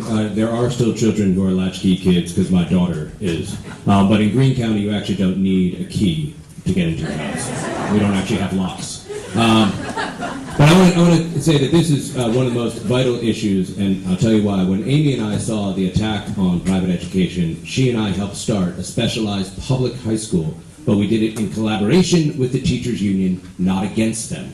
Because that's how you win. There are 13,000 people in the teachers union and in the principals union and in the admin union here in our district that if we continue to undermine education by this talk of vouchers and charters, we're not only going to destroy the education for our children, but we're also going to cost jobs and union jobs in our communities right here. Listen, my daughter's in a school that has 18 kids in her grade in Hunter-Tannersville. This talk about school choice is ridiculous in communities that are rural like ours, and we have to fight back against this every day. But we also have to look at not only universal pre-K, we have to look at extending the school day. It is ridiculous that kids leave at 3 o'clock and we go 180 days when countries around the world are doing 220, and the quality of our education continues to drop. We also need to look at our higher education. It needs a complete revamping. It's based in a 1500 model. 56% of the people who go to a 4-year college never finish, but they sure get the debt that we don't allow them to get out of. And we have to do debt forgiveness because guess what? The U.S. government makes more on financing of student loans in interest than we actually give out in Pell Grants. It used to be you could go to SUNY New Paltz and 87% of your costs were covered by Pell Grants. It's down to 50% today.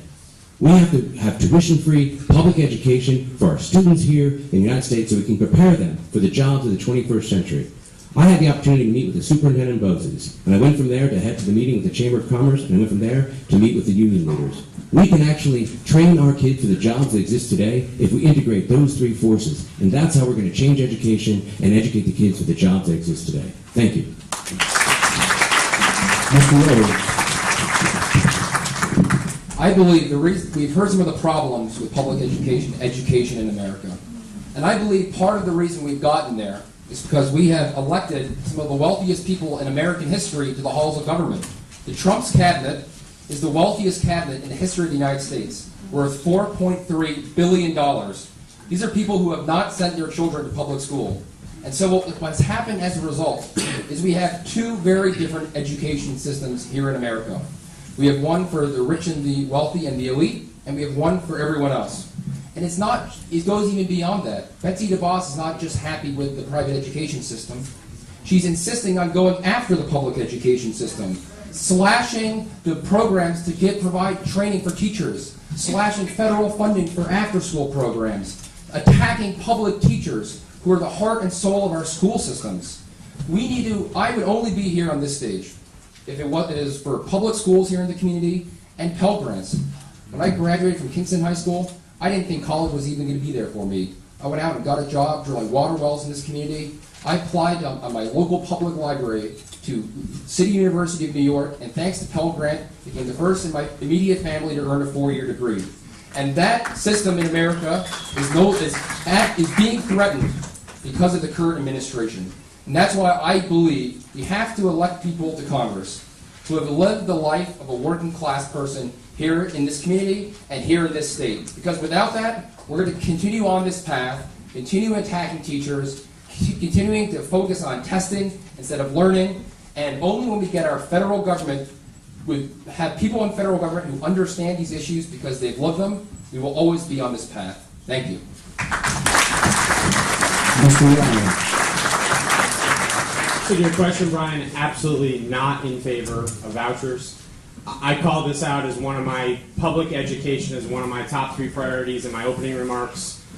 for a bunch of reasons. One of the reasons is my mom, Patty, who's standing in the back, who is just retired after 30 years teaching in Kingston Public Schools. And I talked about my grandpa and his influence on me and wanting to be a public servant. But my mom gets a big share of the credit here, too. I remember I would go into her classroom every year, usually sort of towards the beginning of the year and towards the end of the year. And she mostly taught first grade. And probably when I was around 12, 13, 14, I had this realization. These kids are coming into first grade, most of them not knowing how to read. And after a year, our investment in our young people has opened up this entire world that they will carry forth and empower them for the rest of their life. Public education is the single most important investment that we can make in our communities, period. And we are losing this priority. And we have to fight to preserve it. The other issue that's very important here is, and others have talked about it, our higher education system. Fundamentally broken. 70% of young people here in this congressional district do not finish college. 70%. And we're doing very little to give them viable pathways where if they're willing to put in the work, they can have a good shot at providing for their family with dignity and really making a living with one job. And so I put forth a plan that really ties together that education issue and another important issue to me, which is service, public service. And my plan calls for if you are willing to serve for 2 years, whether in the military, in the Peace Corps, in the State Department, as a teacher or a nurse in a rural, underserved area, we will cover the cost of your higher education debt-free, whether that's college, community college, vocational training. This would be a major substantive investment, just like we made after World War II in millions of returning veterans. It lifted up everyone. So that's the kind of investment we need to make in our education. Thank you, Mr. Ratner. All right, so now here's your chance to solve the world's problems in 2.5 minutes. We'll start with Mr. Clegg. Should Jerusalem have been named the Israeli capital? How do we get out of Afghanistan? And what do we do about North Korea?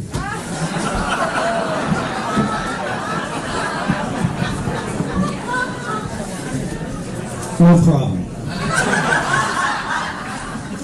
So Jerusalem, that's a very interesting issue. I will start off with the one clear thing is that Donald Trump should not have stuck his nose in that issue. He is an arrogant fool with no diplomatic experience and is trying to just blunderbuss his way through a problem that people have been working on for decades and decades, trying to get to a two-state solution. I've been looking into this. Will a two-state solution be able to happen? Will a one-state solution be tenable? There's problems on both sides. We don't have negotiating trust between Israel and Palestine. Mahmoud Abbas is no longer a trusted leader who they can depend on. So it's a complicated issue. Obviously, East Jerusalem is planned to be part of the capital of Palestine, if Palestine ever happens. If it doesn't, if it's a one-state solution, then Israel has to decide, are we going to allow constitutional rights for all the Palestinians? If so, it shortly doesn't include, it's no longer a Jewish state. You're not going to go to apartheid. So it's complicated, right? It's very complicated. I don't have a solution. I was talking with people. I'd love that there could possibly be a two-state solution with peaceful coexistence between Jerusalem and Israel and the Palestinians. On North Korea is, just in the paper the other day, they are subverting the sanctions against them. They are sending chemical weapons to Syria. And obviously they're sending weapons to other places, and they're getting money for their uranium and for their nuclear program by sending weapons to other countries. So that, obviously, the sanctions have to be more carefully structured in a way that they're not allowed to do that. North Korea is unstable. We don't want them to have the nuclear weapons that could reach the United States, whether that's true or not yet. is a question. But I think that certainly diplomacy is the way that we have to deal with that. Diplomacy is the only hope. That pressing a button, who's got the biggest button between Trump and Kim Jong-un, is not the question we want to have answered, right? Yeah. So, in Afghanistan, I think that we have to find a way to get out. We have to find a way to get out. The continued no stopping of the war, Congress needs to take once again back its right to determine when we go to war and when we stop going to war. It has allowed that from 2001 and September 14th, and we haven't taken it back, and we need to take it back. Thank you very much. Thank you. Mr. Delgado. I think Trump's decision regarding Jerusalem was a significant overreach, and it can complicate matters. As Clegg alluded to, this is a complicated issue. I think what I understand, and I think what many of us understand, is that security in the Middle East is imperative, not just for that region, but right here at home. Israel is certainly an ally, and I am certainly pro-Israel and pro-peace. To do that, though, we have to be a neutral arbiter in this endeavor. If we are going to have a role to play in coming up with a two-state solution, we must act the part. And when you overreach in the way that Trump did, you undermine our credibility. Israel cannot be a Jewish democratic state as currently constructed. The only way to achieve that outcome is a two-state solution, given the settlements in the West Gaza. So we have to make sure that if we're going to do that work, we present ourselves as neutral arbiters and not take these kinds of steps. On the question of Afghanistan, there are whispers, if not just explicit conversations, about increasing troop counts in Afghanistan without any real plan. Where is the plan? Why are we not being informed outwardly? I didn't hear anything about this in the State of the Union. What is going on here? I think what troubles me the most is that we have a commander-in-chief who seems to just act on a whim, without any real thought, despite the fact that our men and women have their lives on the line. And it's important that we put people in office, both in Congress and in the White House, who understand and appreciate the risk. When it comes to North Korea, and I think of one word critically, that is diplomacy. This, to me, is our gravest threat. When you talk about the loss of life, which to me is the determining factor of how grave the risk might be, we're talking about a country that now has the capacity to reach our shores with an intercontinental ballistic missile with a nuclear head. That is a problem. We also have a country that is on the border of South Korea that has missiles pointing at it, and in the event that we do a preemptive strike, they can act in a matter of minutes and kill millions of folks in South Korea, including hundreds of thousands of our American soldiers. We have to handle this problem delicately, with real diplomacy.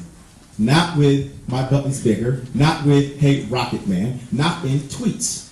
This takes exquisite, thoughtful, diligent, diplomatic cooperation across the world with our allies, and doing it in a way that we know can lead to the outcome that we desire. And honestly, I think it is plain that Trump is clearly inadequate to do this. So let's get folks in Congress who will speak out about that fact. Mr. John Faso, you're pretty silent on this matter.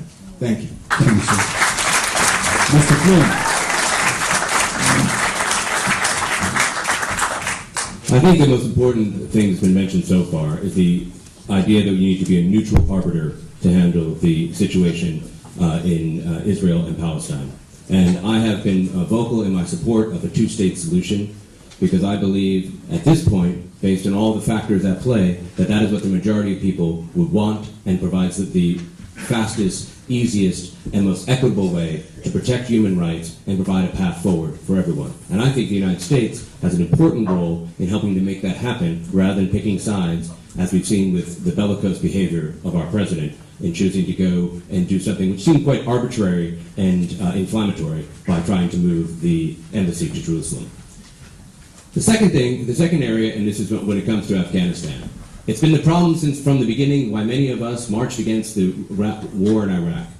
There was never a plan to exit.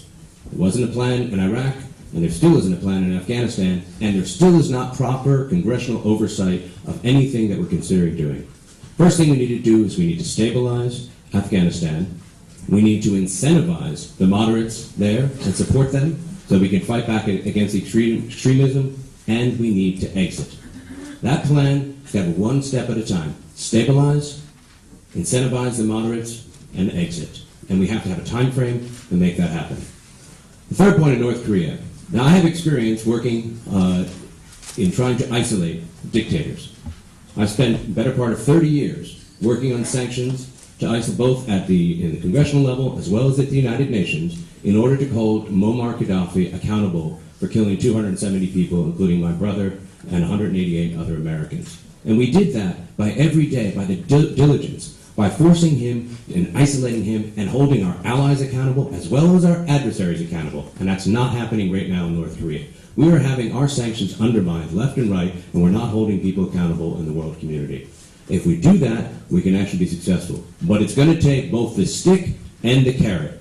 Because if you back him into a corner and give him no way out, then you increase the risk of something happening. And right now, it's all stick and no carrot. We have to figure out how we use the stick and at the same time offer incentives and a way forward for them to get out. That's the role of diplomacy. That's what we were able to do when we held Muammar Gaddafi accountable. That's the type of diplomacy we need today. Thank you. Mr. Rowland. I've traveled to Israel. I've spoken with both Jewish people and Palestinian people about this issue, and I support a two-state solution. And what both sides, I think, can agree on is that the way this was handled with moving the embassy to Jerusalem was wrong and was not helpful toward a two-state solution. And this reflects a much larger point about the Trump administration and John Faso's silence on these issues in regards to the recklessness of the foreign policy coming out of this administration. In Afghanistan, I believe we need a new AUMF authorization to use military force. Congress has been silent. We're using the same AUMF that started the Iraq War back in the early 2000s. I think it's time we get out of Afghanistan. With North Korea, the most dangerous thing going on right now is Donald Trump's Twitter account. He's going to tweet us into nuclear war. Think about, I believe if you invest in diplomacy, you can avoid the cost of war down the road. John Faso sits on the Budget Committee. Donald Trump proposed cutting 30% from the State Department budget. Where was John Faso saying, we need diplomats if we want to avoid war?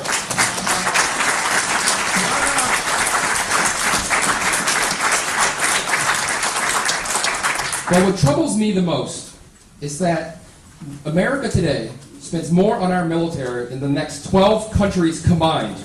The Iraq War, which Maury Sinchi stood up against the Iraq War will cost $6 trillion over a 40-year period. Don't tell me that we can't afford single-payer health care when we're spending $6 trillion on a war we never should have got into. Don't tell me that we can't fully fund our schools, pay our teachers a living wage, when we're spending that kind of money on the military-industrial complex. I will fight and stand up to this and make sure that we're using that money here at home to support our working families. Thank you. Mr. Ryan. So I've been on the receiving end of an order to go to a war in Iraq that I thought was fundamentally wrong. And we're at a point in our country right now with our commander-in-chief where we need more elected leaders, particularly more Democrats, who can stand up from a position of experience and authority on issues of national security and foreign policy.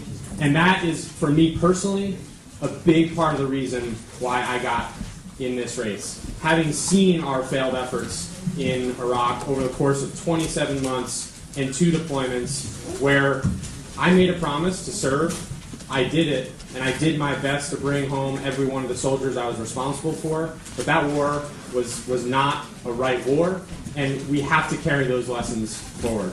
On the specific questions you asked, Jerusalem, absolutely the wrong decision. Not helpful to getting to peace through a two-state solution, and in the short term, also significantly upped the risk for increased violence in an already very, very volatile region. We haven't seen it yet, but that risk is still very elevated, and that will cost thousands or more lives on the ground there. On Afghanistan, when I saw President Trump stand up and give his speech on this 6 months ago, I almost went through the roof. This guy is extending, again, with no plan, no timeline, no discussion of the resources and the dollars we're committing, extending the longest war in our country's history. Going back to the presidential election in November 2016, 3 presidential debates. Guess how many times the war in Afghanistan was talked about? 0. That is wrong. We have to call attention to these issues. In Afghanistan, the way forward is easy. We have to pull out immediately. We have to do it as responsibly and quickly as we can, but we have done our best to achieve the original aims there. We have to get out. And just a quick correction on Garrett's point. The authorization for the use of military force was actually post-September 11th for Afghanistan. That authorization for the use of military force, passed in 2001, is still being used and has been used to justify wars from Iraq to Afghanistan to Yemen, and now thousands of soldiers in Syria. 2,000 soldiers just approved under this authorization. We have to stand up and have a real debate about where we're sending our young men and women into harm's way, and it's not happening on both sides right now. That's something I'm committed to. And third question on North Korea. I know I'm running a little short on time. This keeps me up at night. This keeps me up at night, and we have to have leaders in Congress and the Democratic Party who will stand up and say that tweeting our way into nuclear conflict is wrong. I support H.R. 669, which would take away the first strike authorization from the president, and that has to pass now. Thank you. Mr. Perilous. We need a foreign policy that advances our values and that makes us safer and protects our country. Instead, right now, we have a foreign policy that endangers our lives, destabilizes our world, and abdicates the role that we need to be playing as a leader in this world.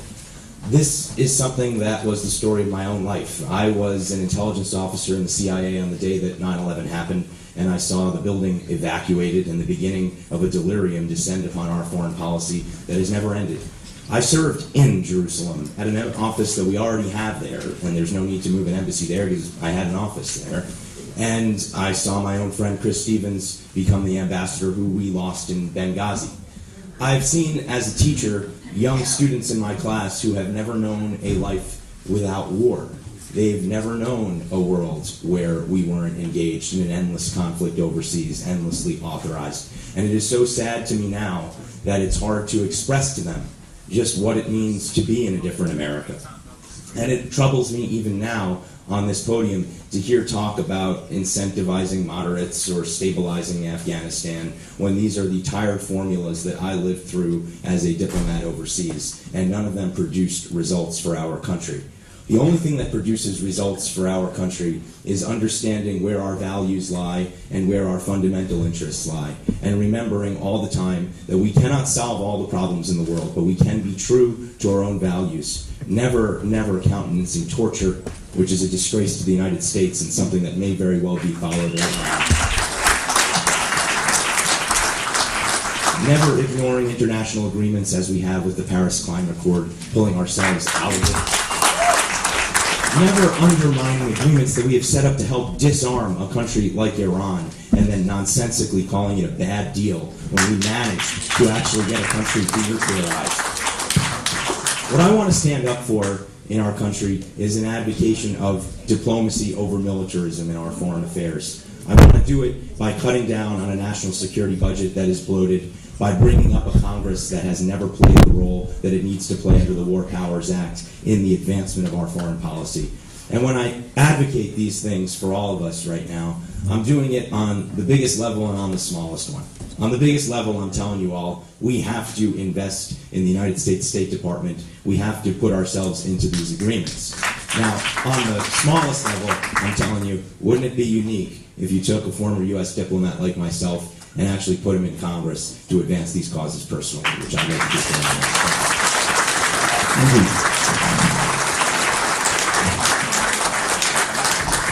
Okay, we've got one final question, then I want to give each of you a minute to coalesce your thoughts and tell the audience something.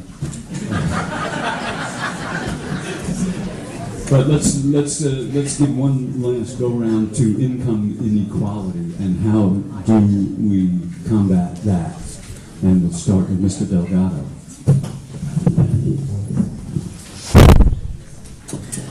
Income inequality is a direct threat to our democracy, particularly when you look at the fact that we have a system that permits unlimited amounts of money to pour into our system. When you have only 7% of the wealth shared by 80% of the people, and you can dump as much money as you can into the system, access is hard to come by for the vast majority of people, and it explains why we have a tax scam to deal with. A tax scam that ultimately said we're going to write a blank check to corporations on the false promise that they're somehow going to let that benefit trickle down to everybody else. Anything that is based on the assumption of trickling down is not something I want to buy into anymore. Okay? We're done with the trickle down. What it has to be is bubbling up. And we can do that by investing from the ground up. You look at the numbers. Half the folks on food stamps right now are fully employed. Wages have remained stagnant the entire time over this economic boom, I should say, for the last 40 years. We've grown twice in size, but wages have remained stagnant. Half of us would be in debt if we are hit with a $500 emergency bill. Most of us right now are in debt at levels that have not been seen since 1962. But the facts are, there's a ton of wealth somewhere, right? It's trapped, and it stays trapped in the hands of a very few. It is imperative that we get folks in Congress who understand the perilous nature that this puts us in. You know, I didn't come from money. I understand what it takes to have to work every day and scrap and claw to achieve the outcomes you desire, but I also understand what it took by virtue of a society that was committed to my upward mobility and my family's upward mobility, and we have forgotten that narrative in this country. We have abandoned the American dream. We are currently assaulting it. And the only way that we can protect it now is to first and foremost shred up that tax scam. Second of all, close the corporate loopholes, the carried interest loopholes. Third of all, do away with all that corporate welfare and take that money and reinvest it in things like infrastructure, reinvest it in things like education, and reinvest it in things like universal care. This is not a complicated problem. The problem is that we don't have folks in Congress right now that seem to care. That's it. We have to put people in Congress who understand what it's like to struggle, who understand the importance of opportunity,